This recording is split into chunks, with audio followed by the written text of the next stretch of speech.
créent leur entreprise parce qu'ils n'ont pas tellement de choix. Pas de boulot, un boulot pas intéressant, ils se sentent malheureux, ils sont frustrés, bref.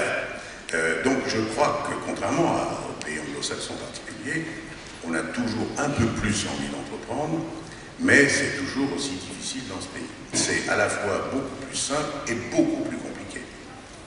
Alors, commençons par le plus compliqué.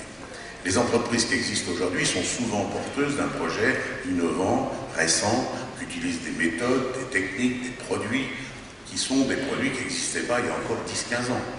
Or, ces jeunes-là se trouvent confrontés à des censeurs, entre guillemets, qui vont faire de leur projet un succès ou non, et qui comprennent rien à leur métier. Les censeurs, c'est qui? C'est les banquiers, c'est les institutions qui sont chargées de développer des projets nouveaux, ce sont les gens dans les différentes communautés institutionnelles. Par conséquent, ce qui a changé, c'est que la difficulté du chef d'entreprise de maintenant, c'est de se trouver dans un environnement qui n'est pas très compétent pour les recevoir. On sait que dans pratiquement 15 ans, 90% de ce qui se trouve à être consommé aujourd'hui, tout produit confondu, n'existe pas. Donc tout est à créer.